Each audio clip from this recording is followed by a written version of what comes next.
The year is 1820. A scientific expedition sets out from Fort Atkinson. Led by a man named Stephen Long, it aimed to explore a part of the country still relatively unknown to the millions of Americans further east. But for a nation eagerly looking to settle the West, Long's findings were not promising. He named the region the Great American Desert. It is, he said, wholly unfit for cultivation, and of course, uninhabitable by a people depending on agriculture for their subsistence. Today, we call his Great American Desert Nebraska, and in what may have gone down as one of the worst predictions in American history, it ranks as the country's third most agriculturally productive state. Come with me to the prairies and badlands that marked for countless settlers the edge of the plains, the beginning of the rugged West that lay beyond. Nebraska is a unique and fascinating state, and the 38th place I will cover in the U.S. Explained, a 56-part series on every state, territory, and federal district in the country by order of admission. Nebraska is a state that tends to fly under the radar. Known primarily for its agricultural production, it's got a lot to offer, from beautiful scenery out west to some great cities on the east. I'm in Council Bluffs, Iowa right now. I know I'm kind of cheating, but I'm right across from one of those cities. Omaha, Nebraska's largest, is a great city with lots to offer, and I'm excited to share the state with you in today's episode of the U.S. Explained. Hello and welcome to That Is Interesting. I'm your host, Carter. This is the U.S. Explained, episode 38, Nebraska.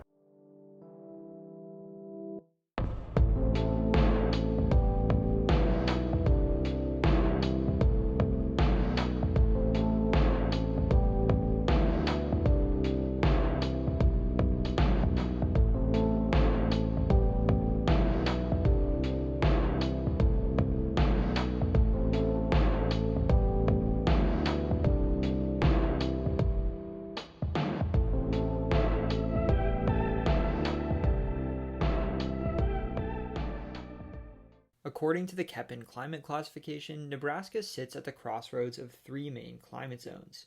Most of eastern and central Nebraska is in the hot summer humid continental climate zone, with four distinct seasons: hot summers, cold winters, humidity, and year-round precipitation.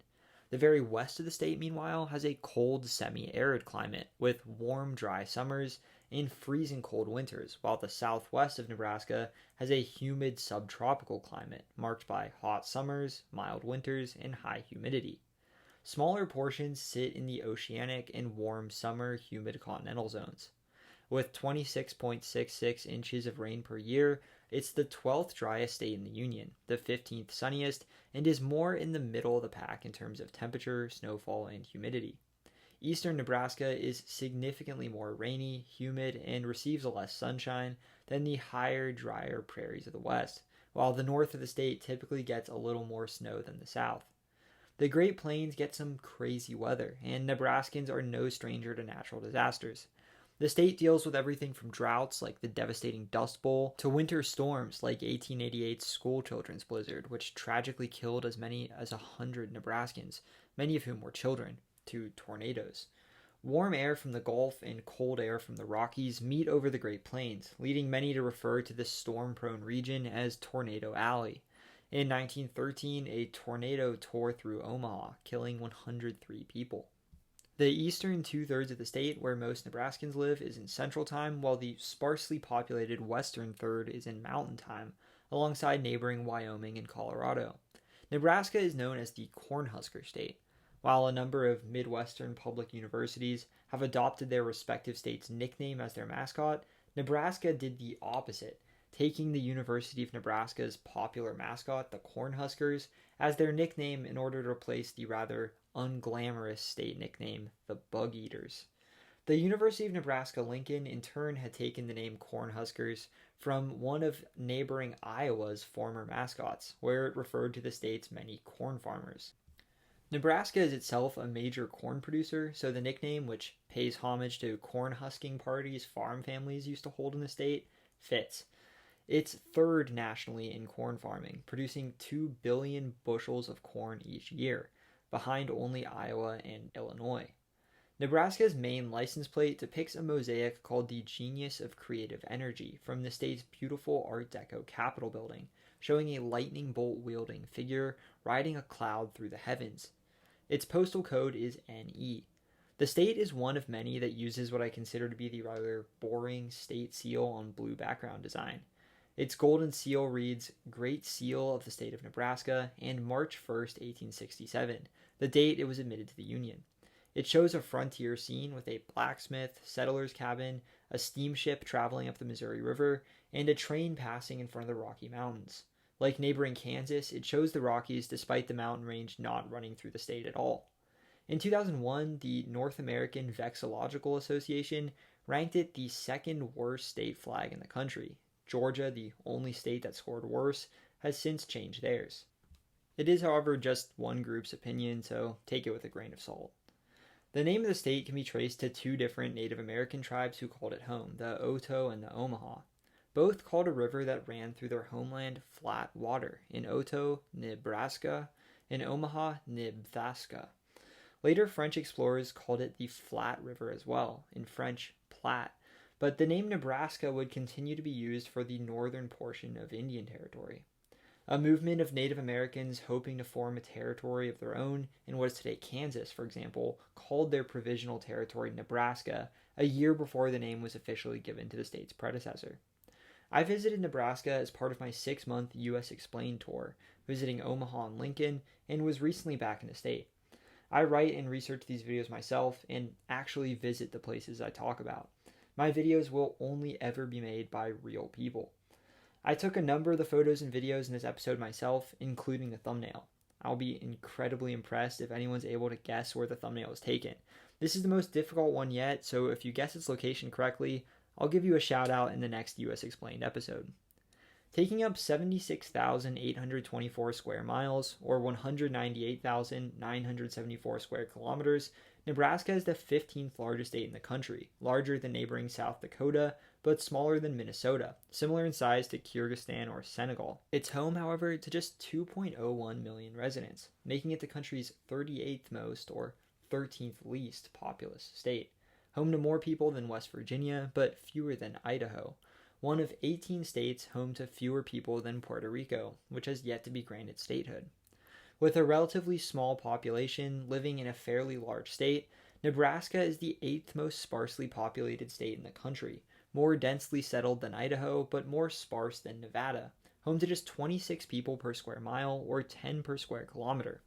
Nebraska has the lowest population density of any state we've covered so far in the series and would rank among the most sparsely populated countries in the world. Nebraska sits in the central United States in the prairie region known as the Great Plains, an area sometimes considered part of the Midwest, sometimes more of its own distinct region.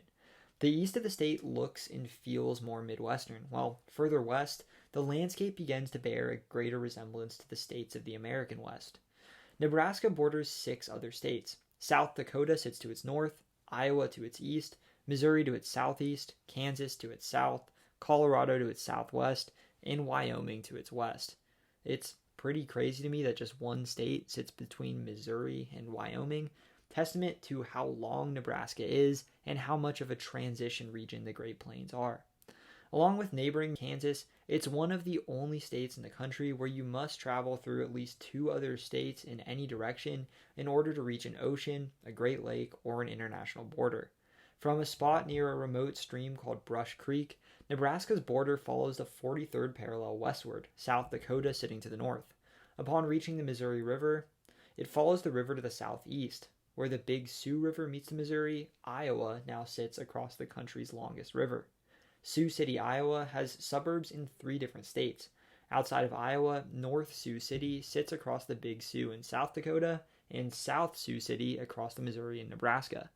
By now, the Missouri flows southward, Iowa sitting to the east, Nebraska towns like Blair sitting just across the border from Iowa. Further down the Missouri, Nebraska's largest city, Omaha, sits along the river.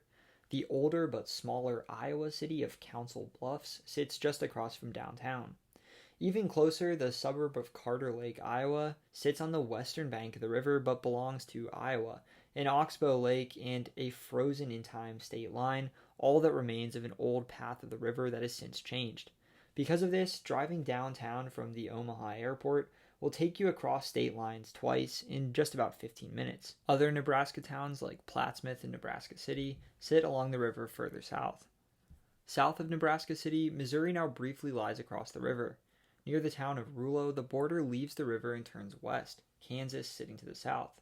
It follows the 40th parallel west to a spot near the Arickaree River, where it runs north, Colorado sitting to its west, until a spot near the South Platte River, where it turns west once more, Colorado now to the south. This turn of the border makes part of Nebraska jut further west than the rest of the state, creating the Nebraska Panhandle. Near Panorama Point, the highest point in the state, Nebraska's border turns north, all the way to Brush Creek, with Wyoming sitting to the west. Nebraska is the only state to lie entirely within the watershed of the Missouri River.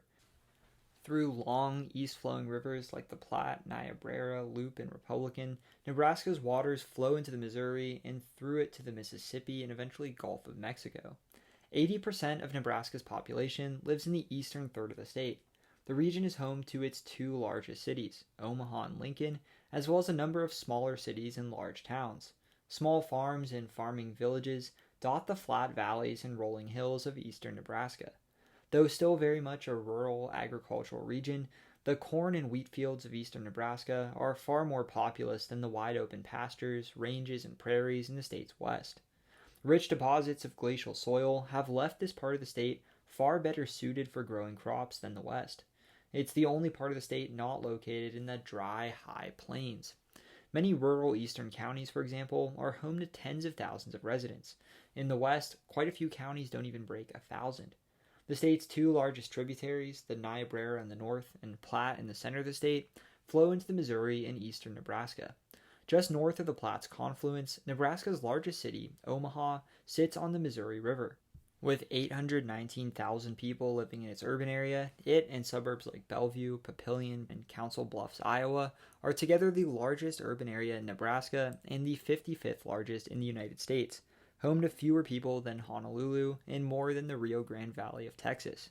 Able to annex any town in Douglas County with fewer than 10,000 residents without the town's approval, the city has gobbled up many of its suburbs. Around 66,000 live on the Iowa side, the remaining 753,000 in the Nebraska side of the Omaha area, some 37% of Nebraska's population. The state's only major city, the Midwestern rail town, meatpacking hub, and financial center, is a smaller city nevertheless, but is growing fast. Suburban Sarpy County has seen its population increase by nearly 11% since just 2020. On this chilly, windy day, I'm happy to be in one of my favorite cities in the country, right here in Heartland of America Park. In the Heartland of America, this is Omaha, Nebraska's largest city and its only major city. This was a historic rail town that was essential for connecting the east and west of the country. Today, it's become a major financial center of the Great Plains. The building you see behind me, First National Bank Tower, is the tallest building in the Northern Plains, anywhere between Chicago and Denver, and Omaha's actually building taller. The new Mutual of Omaha building is going up right now and is going to surpass it in height. Other large towns sit nearby, like Fremont and Columbus, just up the Platte, and Nebraska City, downstream on the Missouri. Nebraska's other main population center, Lincoln, is located just an hour's drive southwest of Omaha. With 291,000 people in its urban area, ranking it second in the state but 139th nationwide, between Atlantic City, New Jersey and Shreveport, Louisiana, the small city is Nebraska's capital, home to my very favorite state capitol building in the country, an Art Deco and Beaux Arts skyscraper that's taller than any capitol building save Louisiana, a distinctly American seat of government filled with impressive Depression-era murals and mosaics, resembling an imposing grain elevator rising above the plains. Lincoln is also a college town, home to the flagship campus of the University of Nebraska, the largest university in the state. Welcome to, I'm going to say it, my favorite state capitol building in the United States of the many I've been to, here in Lincoln, Nebraska.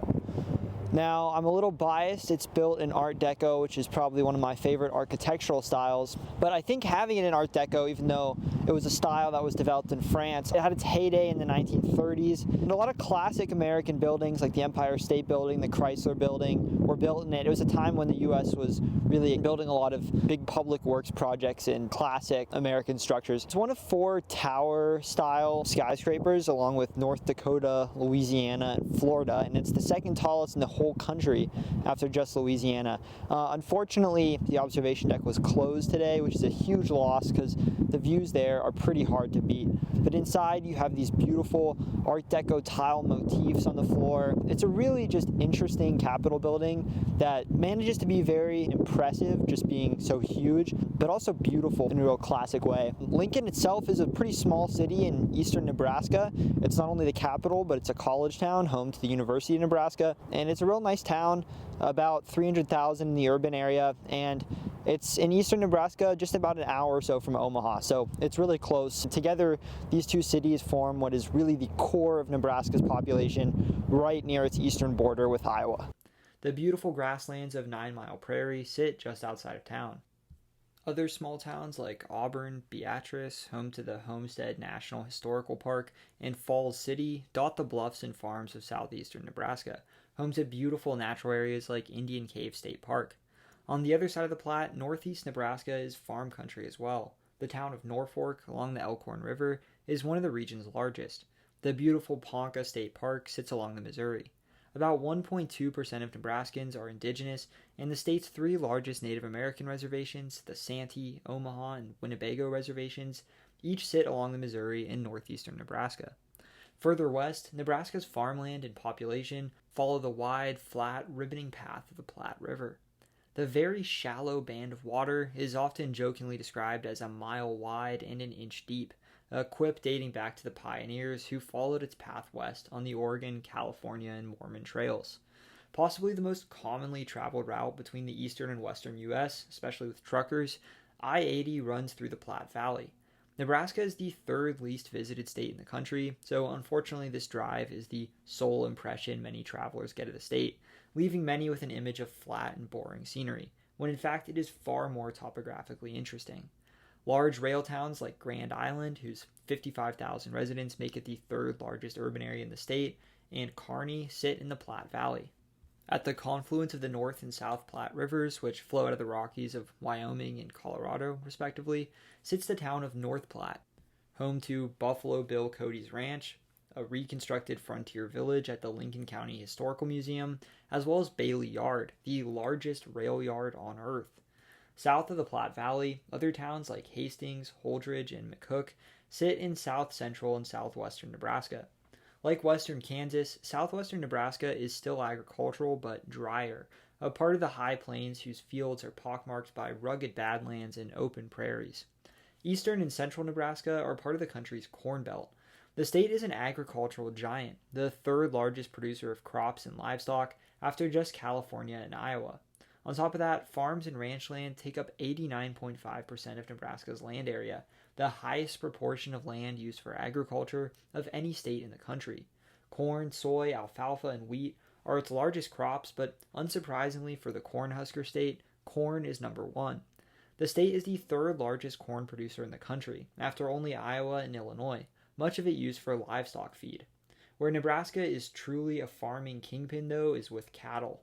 6 million cattle live in the state, giving it 3 times more cows than people, and the highest density of cattle in the country. Fed on Nebraska corn in the state's countless feedlots, many cattle from Nebraska, as well as other states like Texas, the only one with more cows than Nebraska, are shipped, fed, processed, and packaged into beef products in Nebraska, giving it the largest cattle industry of any state in the nation, even ahead of Texas. Many Nebraska cows graze the sandhills. Located north of the Platte Valley, this enormous field of grass-covered sand dunes occupies a quarter of the entire state, stretching from north-central Nebraska into the state's west and even dipping briefly into South Dakota. Part of the high plains, the massive size of the sandhills leave most of the state sitting in this elevated, more arid swath of the Great Plains. Despite taking up so much land, Just around 2.7% of Nebraskans live in the Sandhills, some 56,000 people. Its largest town, Broken Bow, has just around 4,000 residents. They may seem like hills at first glance, but look at a satellite view and you can see their windswept sand dune shape. Earlier this year, the Morrill Fire burned through a massive swath of the Sandhills. When it was over, the green, grassy, prairie-covered hills looked remarkably like a desert. Formed from sediments carried out of the Rockies by melting glaciers and then blown by winds out of the Platte River, they form the largest dune field in the Western Hemisphere. The only difference between the Sandhills and other dunes is that they receive enough rainfall for grasses to grow atop them, keeping them in place as stable hills. In many cases, small lakes and ponds dot the depressions between each hill. The sands that lie just beneath the grass, though, make the region impossible to farm, and has left a huge swath of the state sparsely populated and rapidly continuing to lose residents. The grasses, though, are perfect for cattle ranching, and anywhere from 500,000 to 800,000 beef cows roam the sandhills and graze on its grasses. Rainfall seeps through the sand, forming a massive underground reserve of water called the Ogallala Aquifer. Though it sits underneath 8 states, 65% of Ogallala water is fed by the sandhills. A quarter of the country's irrigated land sits on top of the aquifer, making the country's largest reservoir of groundwater essential for Great Plains agriculture from South Dakota all the way to New Mexico. The sandhills are home as well to the sandhill crane, near 500,000 of the migratory birds whose habitat stretches from Cuba to Siberia, stopping the Platte Valley during their migration south each year. In the north of the Sandhills, the Niobrara River carves a scenic, bluff-lined course through the north of the state. The National Scenic River is a popular place to raft and kayak. The town of Valentine sits on the river not far from South Dakota, while O'Neill sits on the Elkhorn River at the edge of the Sandhills. Near the Niobrara as well, the town of Monowai is known as the smallest town in America, the most well-known of a handful of officially incorporated towns with just one resident. Elsie Eiler is Monowai's mayor, secretary, clerk, treasurer, librarian, and bartender. West of North Platte, the town of Ogallala sits on the South Platte River, while on the North Platte near the Wyoming border, Scottsbluff, a town of just 14,000, is the Nebraska Panhandle's largest city. Beyond the Sandhills, this far west of Nebraska has a climate that's more arid, landscape that's more rugged, and culture that's more western than the Midwestern east of the state where most Nebraskans live.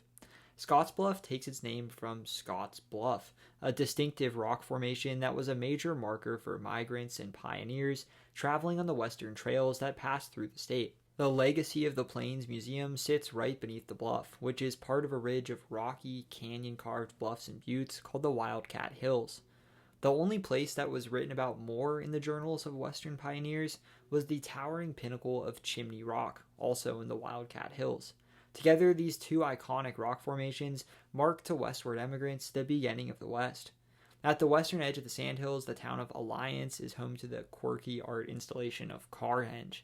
Chadron is the largest town in the state's northwest. It sits at the base of the Pine Ridge, a range of ponderosa pine-covered hills that cross into South Dakota.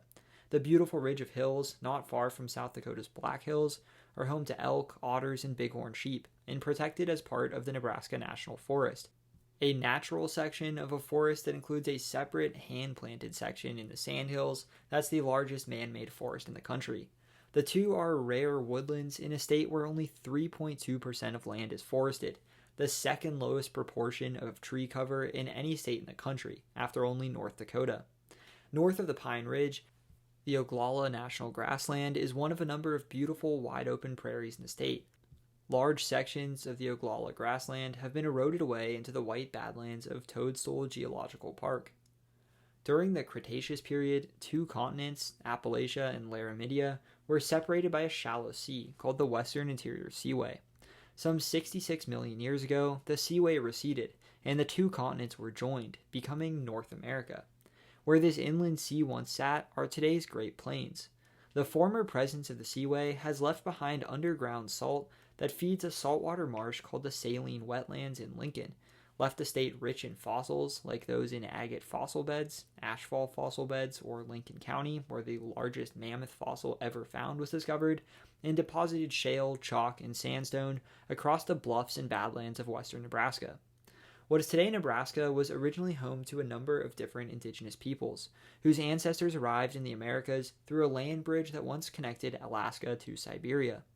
Eastern Nebraska sat at the edge of the cultural sphere of the mound-building Mississippians, particularly the Oneota, whom a number of tribes in the region may be descended from. The native people of the plains hunted the bison that roamed the prairies, using bison meat, bones, and hides for food, to make weapons and tools, as well as teepees used for shelter. Plains tribes in what is now western Nebraska, like the Comanche, Cheyenne in the northwest, and Arapaho in the southwest, were nomadic hunters. The Comanche, a Shoshone band from Wyoming and western Nebraska, split off and left the region, migrating south, their mastery of horses allowing them to establish a powerful empire in what is now Texas and the South Plains. Many Plains tribes adopted horses, introduced to the region by the Spanish, which would quickly become central to their culture and way of life. Further east, tribes like the Pawnee in central Nebraska, Nebraska's most populous, and Oto in southeastern Nebraska, farmed and lived in permanent established villages. Other native peoples moved to the region. The Daguehan migrations brought a tribe from the Ohio Valley called the Hoga north up the Mississippi and Missouri rivers. Along the way, groups of Hoga stayed behind and formed the Quapaw, Osage, and Kansa peoples, the latter of whom stretched into southeastern Nebraska. By the 1500s, the final Daguehan migrants settled in northeastern Nebraska, where they became the Omaha and Ponca peoples. By the 1700s, pushed out by the arrival of the Ojibwe in their homelands, native people living around Lake Superior moved west into the plains. Those that remained east of the Missouri River were known as the Dakota. The Yankton tribe lived in northeastern Nebraska, while those that crossed the Missouri were called the Lakota, whose Brule and Oglala tribes settled in what is now western Nebraska. Collectively, the Dakota and Lakota united in a political alliance called the Seven Council Fires, or Achetee Shakowin. The French would call them the Sioux. France had already established colonies on the St. Lawrence River of Canada, and were beginning to trade furs with the native people of the Great Lakes. In 1682, French explorer René Robert Cavelier, Sieur de La Salle, claimed the entire watershed of the Mississippi for France, naming the area west of the river itself Louisiana. Nebraska was part of this massive claim, but Europeans would not set foot in the future state until 1714, when Etienne de Vignard, Sieur de Bourgmont, traveled up the Missouri perhaps as far as the confluence with the Platte, becoming the first European to set foot in Nebraska. Adapting a Native American name for the river, he named it the Nebraskier, a name that would come to be used for the region. European explorers would continue to traverse the plains. A Spanish party led by Pedro de Villasur was defeated in a clash with Oto and Pawnee, and the French-Canadian brothers Pierre and Paul Mallet ventured across the plains along the Platte. Though the region was claimed as part of Louisiana, far from either the Mississippi or the woodlands around the Great Lakes, France had little interest in the plains as either a site for settlement or for fur trading. By the 1760s, France was losing to Britain in the French and Indian War, a battle for control of their growing North American empires. Britain had just captured the great French colony on the St. Lawrence, Canada, and worried that Louisiana would fall next. In 1762, France secretly handed the massive colony over to their Catholic ally, Spain. Louisiana was now Spanish, though most of the fur traders in the colony would continue to be French. In practice, this northern region was firmly in control of native tribes like the Pawnee, Ponca, Omaha, and Lakota. Spain began to take more interest in the north of Louisiana. French and Spanish fur traders, many based out of the fur trading hub of St. Louis, would establish trading posts for Spain along rivers like the Platte, Niobrara, and Missouri to trade with the native people of the region. The first on the Niobrara may have been founded in 1794 by French-Canadian Jean-Baptiste Truteau, ancestor of the Canadian political family. The first confirmed to have been founded, though, was by Scottish trader John Mackay, who built Fort Charles on the Missouri River where Dakota City is today the following year, as a center of trade with the Omaha, as well as another post the same year along the Oto either in Iowa or Nebraska. The arrival of European traders also brought disease. Infectious diseases like smallpox devastated indigenous peoples who lacked immunity to these old world plagues. As many as 90% of the continent's native people are thought to have been killed by infectious disease from Europe. In 1801, Spain returned Louisiana to France, but it would not remain in the hands of its former rulers for long. France was losing money and soldiers trying to suppress a slave revolt in the island colony of Saint-Domingue, soon to become the independent nation of Haiti, and worried that they could not defend the massive fur colony of Louisiana from their new neighbor, the independent former British colonies, now known as the United States, whose settlers have been pressing west and founding new states across the Appalachians. So France killed two birds with one stone, and in 1803 sold Louisiana to the U.S. At the stroke of a pen, the colony became American, and the United States nearly doubled in size, its largest ever expansion of territory since independence, immediately becoming one of the largest countries in the world. Following the Louisiana Purchase, President Thomas Jefferson organized an expedition, led by Meriwether Lewis and William Clark, to get to know this new Louisiana territory and seek out a route to the Pacific coast. Setting out from St. Louis in 1804, Lewis and Clark's Corps of Discovery made their way up the Missouri River, camping along the river in what would become eastern Nebraska as they headed north. Across the river, they met at a bluff with the Oto and Missouri peoples, hoping to establish a relationship between the tribes and the United States. They would call the site the Council Bluff. In 1806, they passed through the region again on their way back down the Missouri. The next American explorer to pass through was Zebulon Pike, who visited a Pawnee village in southern Nebraska on his way across the plains, the first to write of the region as a desolate desert. In 1812, Spanish Louisianan Manuel Lisa founded a trading post called Fort Lisa along the Missouri north of its confluence with the Platte. That same year, the country's Orleans Territory was admitted as the state of Louisiana, so the Louisiana Territory was renamed Missouri. In 1812 as well, Scottish fur trader Robert Stewart traveled along the Platte on a journey to St. Louis from Oregon country. In neighboring Wyoming, he crossed a low gap in the Rockies. He had found South Pass, the easiest route across the mountains. In 1820, Stephen Long traversed the region along the Platte River and described the plains as a great American desert unfit for settlement. His characterization would stick and discourage many settlers from putting down roots in the region. In 1821, a portion of the Missouri Territory around St. Louis was admitted as the state of Missouri, and the rest of it became an unorganized territory. The year prior, along the Missouri just north of Fort Lisa, the U.S. constructed their westernmost military fortification, Fort Atkinson, to protect merchants in the increasingly important fur trading region from hostile tribes.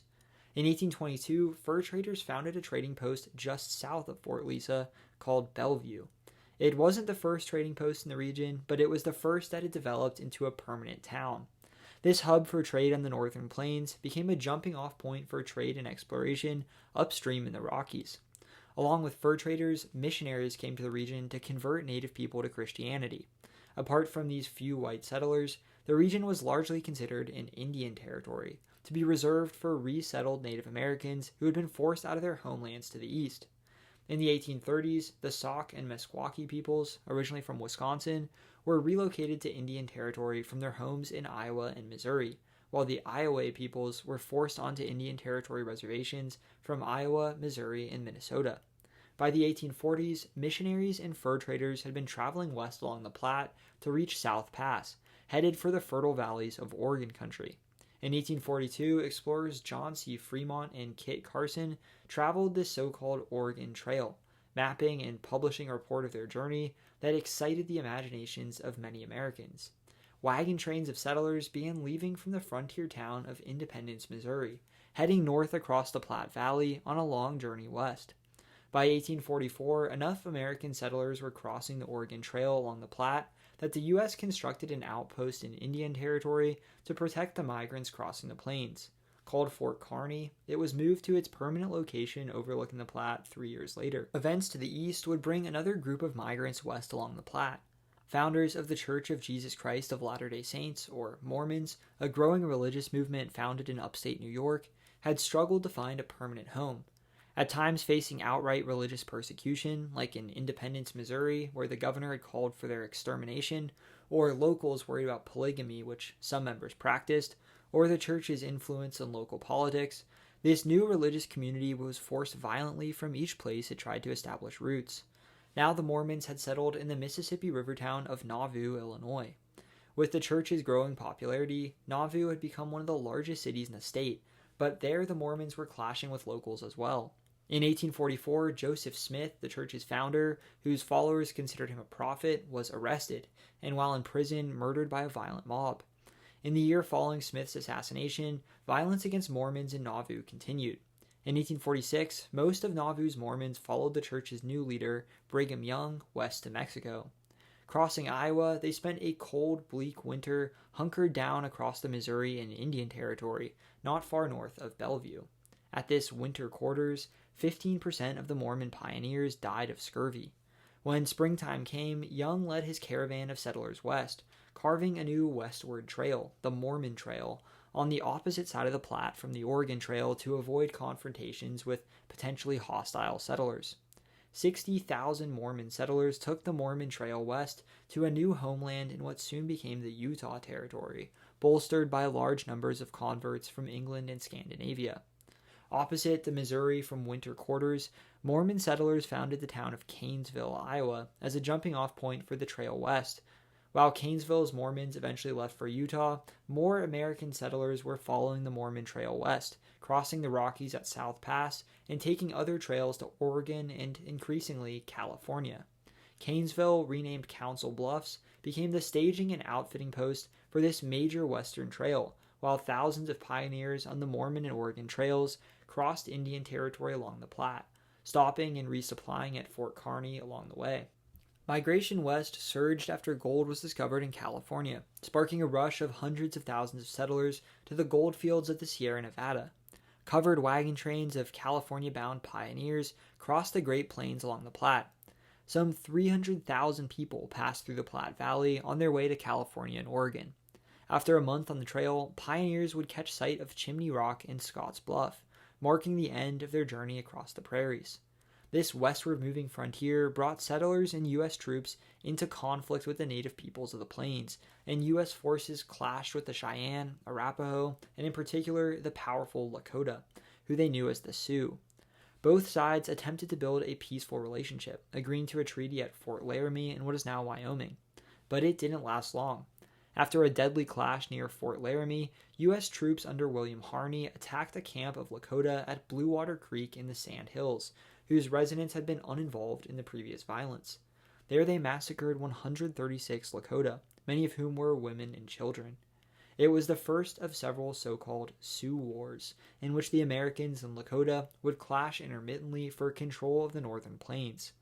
Through its trading posts, military fortifications, and westward trails, the Platte had become inextricably linked to the cities of the east and the fast-growing frontier of the west. Illinois Senator Stephen A. Douglas hoped to build a transcontinental railroad linking California to the east, and the path of the westward trails over South Pass seemed the best route. For that to happen, though, Indian Territory would need to be open to settlement. In 1854, he proposed the Kansas-Nebraska Act, which would shrink Indian Territory down to the modern bounds of Oklahoma and carve from it two new territories, open for white settlers, Kansas in the south, and to the north, stretching all the way to today's Canadian border, the Nebraska Territory.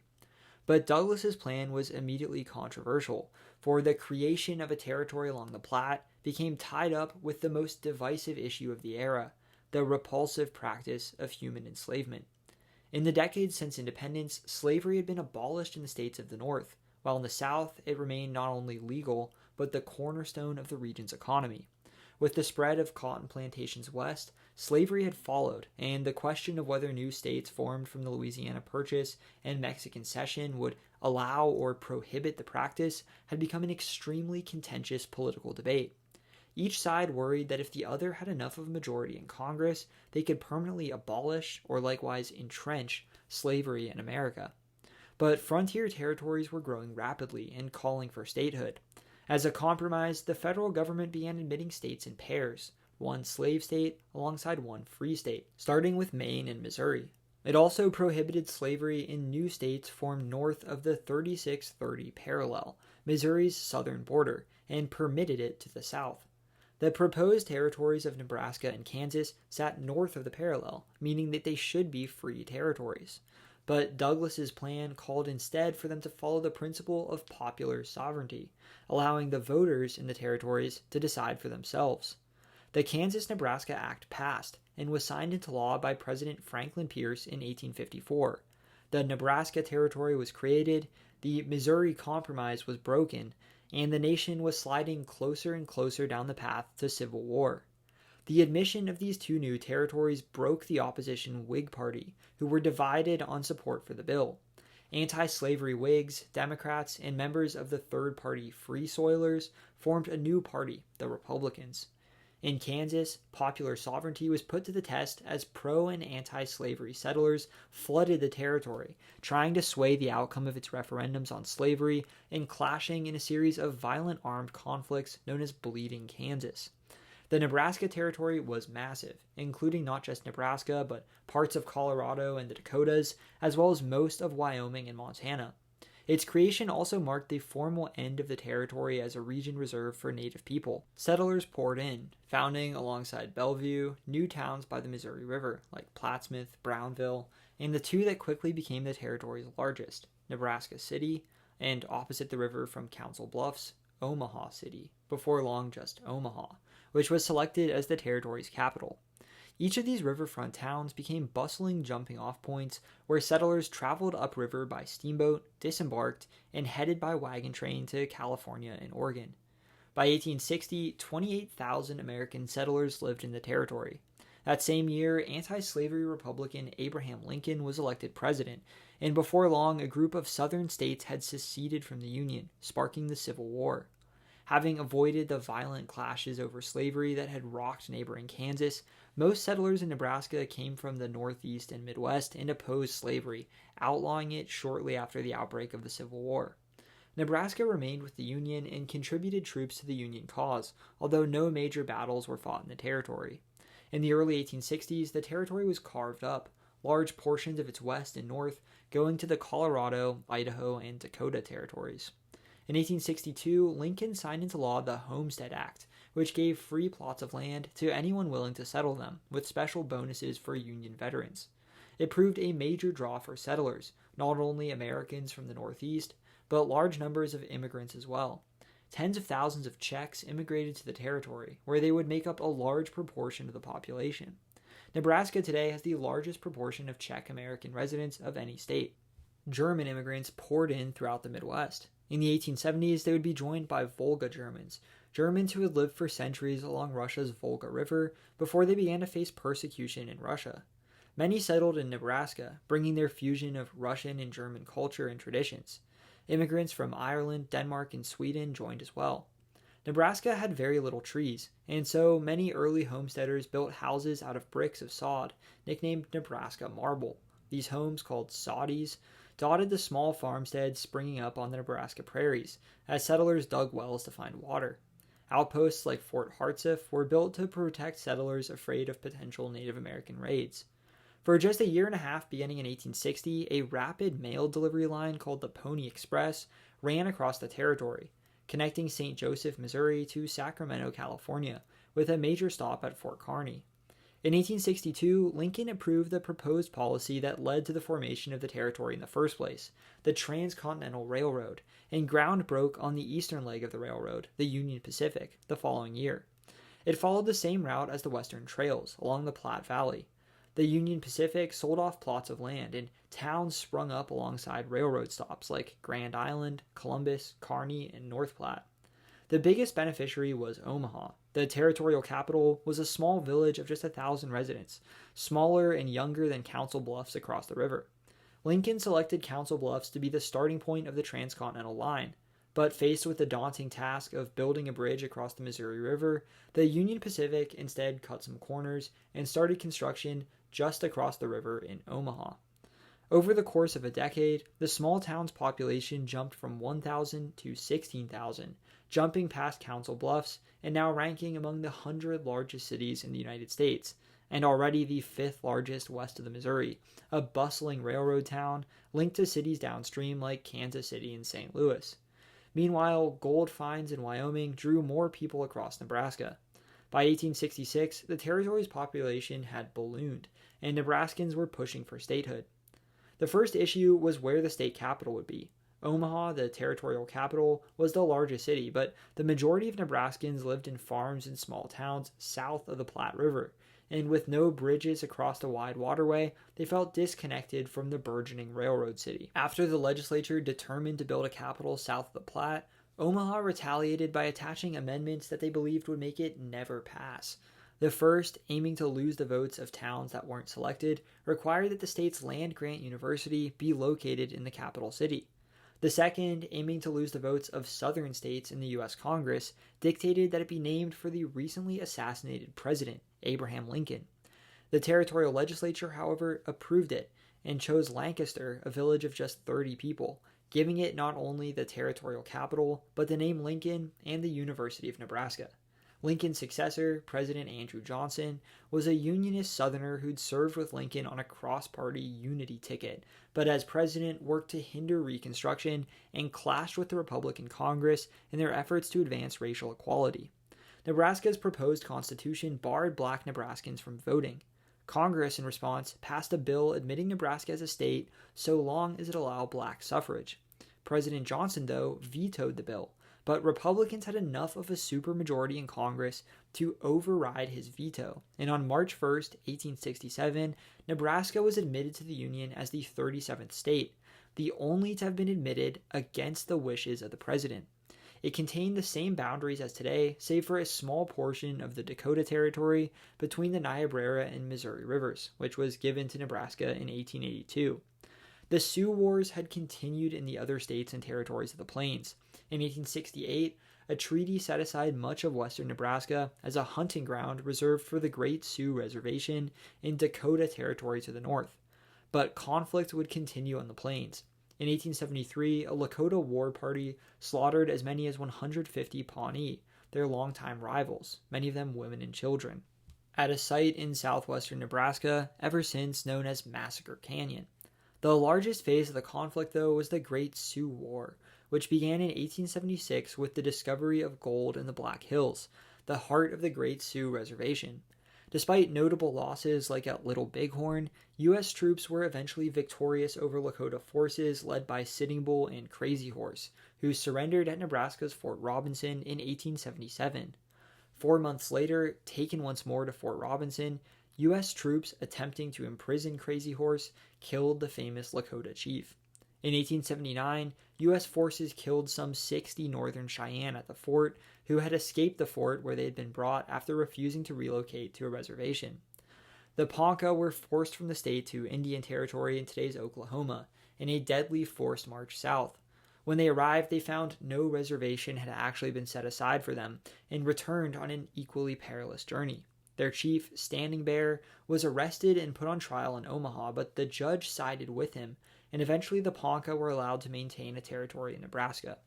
With settlers and immigrants flocking to the state, its population had boomed, reaching 122,000 by 1870, a year after the Transcontinental Railroad had been completed, linking Omaha to San Francisco. By 1880, that population had nearly quadrupled, Nebraska now home to 452,000 people.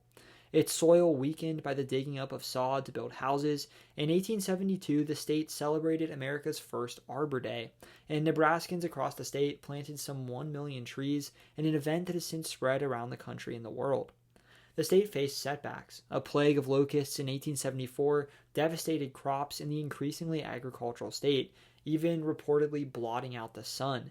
It got so bad that Nebraska even declared the insect a public enemy. In 1888, the school children's blizzard killed around 100 Nebraskans, many of them children returning from school.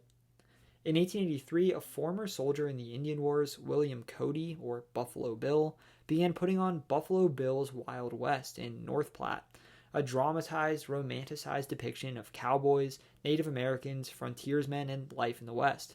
Sitting Bull himself became a performer in the show. His traveling performance became an international sensation, selling an image of the Wild West to people around the world that has survived to this day. In the early 1870s, a bridge finally spanned the Missouri, connecting Omaha by rail to not only California, but the cities of the East as well. Cattle drives from Texas brought herds to Nebraska rail towns like Ogallala, where they were shipped east to Midwestern stockyards in cities like Chicago, or supplied the forts along the western trails.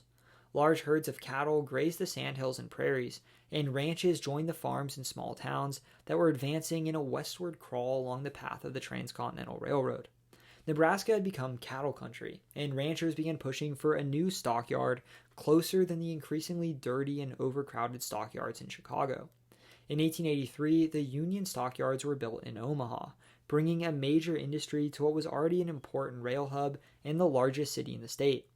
Immigrants flocked to the city to work in the South Omaha stockyards, which rapidly became one of the largest meatpacking centers in the United States, shipping beef by rail across the country. It would maintain its prominence for over a century. By the 1950s, Omaha was the largest meatpacking center in the world. In rural Nebraska, farmers dug irrigation ditches, turning much of the so-called Great American Desert into arable farmland. Nebraska transformed over the end of the 19th century. What had been a freshly settled frontier state, home to just 120,000 residents in 1870, surpassed 1 million by 1890. But this population explosion would not continue unabated into the new century. Nebraska farmers continued to struggle with blizzards, floods, and drought, while crop prices declined, sending the agriculture-reliant state into an economic depression. Feeling ignored by the federal government, a new progressive political party was founded in Omaha in 1892, calling themselves the People's Party, or Populists.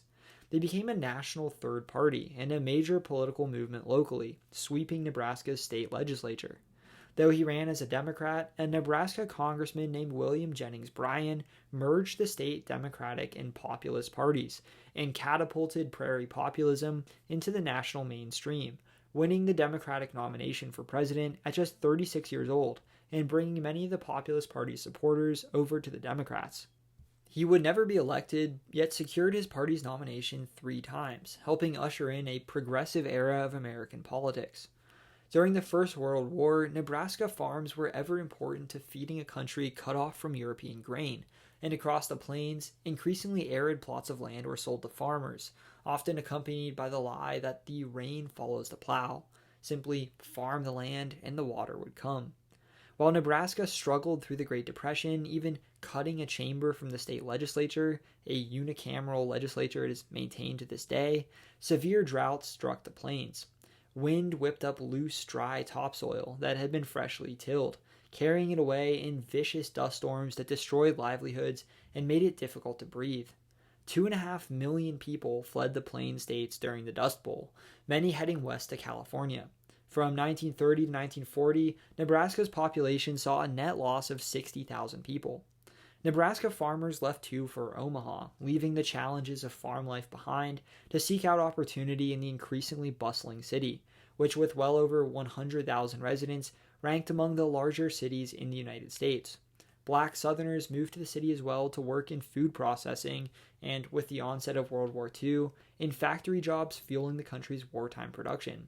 Fleeing the racial segregation of the South, they were not free from discrimination in Omaha, where they were redlined into artificially devalued neighborhoods and attacked by a white mob in a violent race riot and mob lynching that forced federal troops to intervene.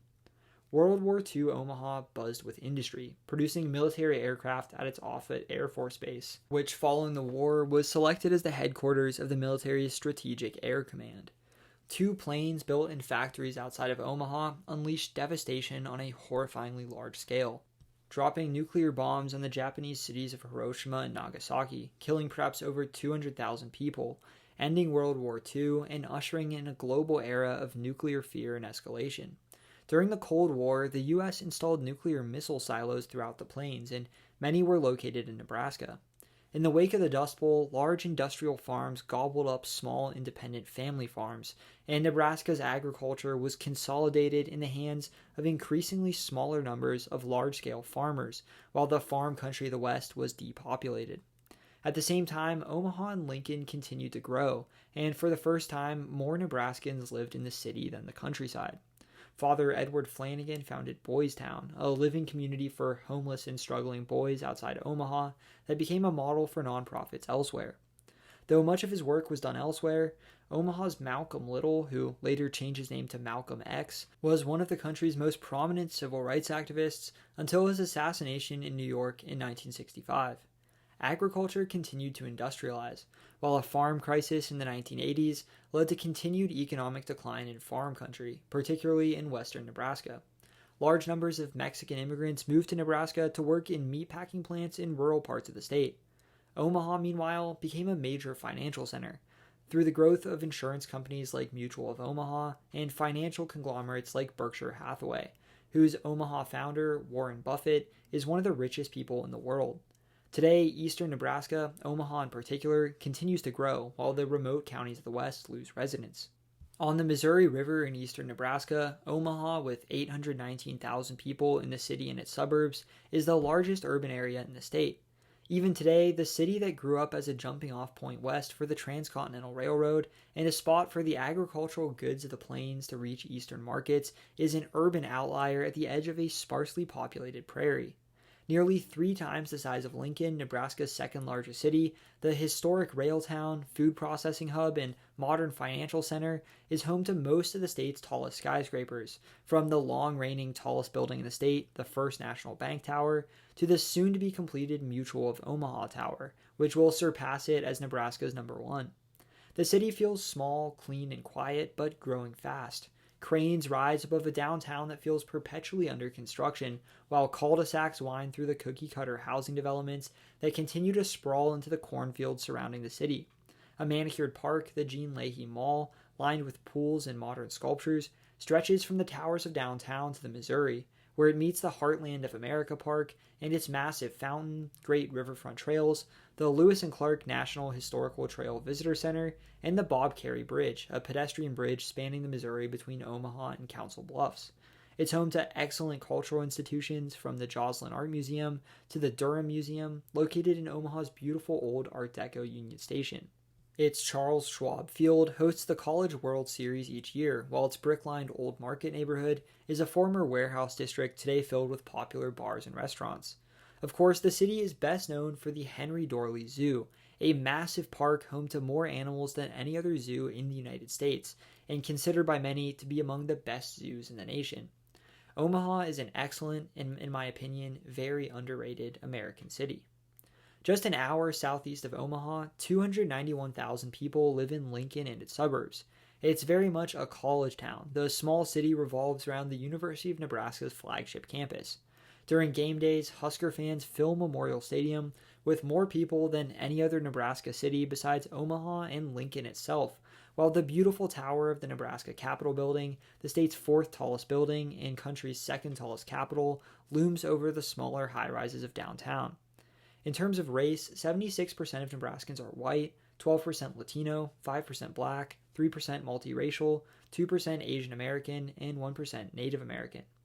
Most Nebraskans trace their ancestry to Germany, Ireland, Mexico, England, enslaved people from Africa, Czechia, and Sweden. It's the country's 4th most German and its most Czech state. In terms of religion, 74% of Nebraskans are Christian, most of whom are Protestants, of them predominantly evangelical.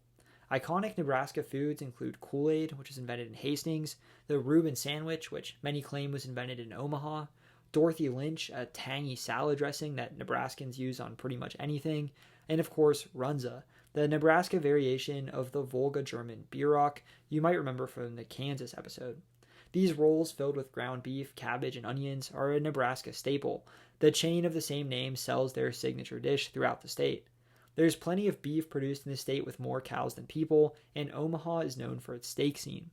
With such a large Czech population, kolaches are popular, and this Midwestern state has plenty of fair food, like the cheese Frenchie, a deep-fried grilled cheese. Like in neighboring Iowa, you can enjoy chili with your cinnamon rolls, and with a large Mexican-American population, there are plenty of places to get Mexican food. Many Nebraskans speak with a variation of the Midwestern accent and dialect, though in western Nebraska, locals often sound more like their neighbors in the Mountain West. Music genres like country, blues, indie, jazz, and rock are popular in the state. North Platte is home to Nebraska Land Days, a combination country festival and rodeo. There are no major league sports teams in the state, but college sports are incredibly popular, and Nebraskans across the state root overwhelmingly for the University of Nebraska Cornhuskers. Its largest newspaper is the Omaha World Herald, and its busiest airport is Epley Airfield in Omaha. It's home to one passenger rail line, Amtrak's California Zephyr, which stops in Omaha and Lincoln. Major colleges and universities in the state include the University of Nebraska-Lincoln, University of Nebraska-Omaha, Bellevue, and Creighton. Major corporations headquartered in the state include Omaha's Berkshire Hathaway, one of the largest companies in the United States, Union Pacific, Valmont Industries, and First National of Nebraska. Before their acquisitions, it was the headquarters of TD Ameritrade as well as Cabela's. Famous Nebraskans include Marlon Brando, Buffalo Bill, Henry Fonda, Wade Boggs, Malcolm X, Hilary Swank, Ted Sorensen, Lane Kiffin, Fred Astaire, Jojo Siwa, Larry the Cable Guy, Warren Buffett, and Johnny Carson. Though William Jennings Bryan secured the Democratic nomination 3 times, and Wyoming's Dick Cheney, considered by many to have been the most powerful vice president in American history, was born in Lincoln, only one Nebraskan has ever served as president. Leslie Lynch King Jr. was born in Omaha, but just 16 days after his birth, his mother fled an abusive marriage and eventually remarried and settled in Michigan. King was renamed Gerald Ford Jr. for his stepfather and built his political career out of Michigan, but his 2 weeks in Nebraska make him the only president born in the state. The Michigan representative had an unlikely rise to the nation's highest office, confirmed by Congress to be vice president after a corruption scandal ousted Vice President Spiro Agnew. He then succeeded Richard Nixon after the Watergate scandal toppled the president. Losing re-election to Jimmy Carter after his pardon of Nixon, Ford remains the only president never to have been elected either president or VP. The state has a very interesting local political culture. Its legislature is the only unicameral state government in the country, meaning it has just one chamber, just a Senate and no House. It's also the only state legislature whose members are officially nonpartisan. Though this doesn't stop Nebraska legislators from aligning themselves with either political party, it does mean that candidates run in a single primary, and that leadership positions within the chamber are selected by the entire body instead of solely party members. Alongside Maine, Nebraska is one of just 2 states that use split district voting to elect the president. Instead of all the state's electoral votes going to just one candidate, Nebraska's 5 electoral votes are split by its 3 congressional districts. Each district gets 1 vote, while the winner of the state overall gets the final 2. Because of this, though Nebraska is a red state overall, its 2nd congressional district, a competitive seat home to Omaha, has swung in recent elections for the Democrats, splitting the state's vote. In 2024, Donald Trump won 4 of Nebraska's electoral votes, while Kamala Harris won 1 from the blue dot of Omaha, her only pickup over Hillary Clinton in 2016. Overall, though, it is a solidly red state, with a Cook PVI of R+10, meaning in a given presidential election, the state swings for the Republican candidate by 10 points more than the national average. Each of its 3 representatives in the House of Representatives are Republicans, as are both of its senators, Deb Fischer and Pete Ricketts, though an independent candidate, Dan Osborne, may give Ricketts a run for his money in this year's midterms. Its governor, Jim Pillen, is a Republican as well. That is it for Nebraska. Now we're off to the Rocky Mountains in neighboring Colorado. If you're from Colorado, please respond to my community post or my comment here to let me know what you'd like to see included about your home state. Please consider joining my Patreon, Discord server, and subscribing to my brother, Quinn the Cameraman. Thanks especially to everyone from Nebraska who helped give me information for this video and made this episode possible. Thank you for watching this video, and I hope you learned something new. Subscribe for more content like this. I cover the countries, cities, people, and places of the world and beyond. These videos will leave you saying, that is interesting.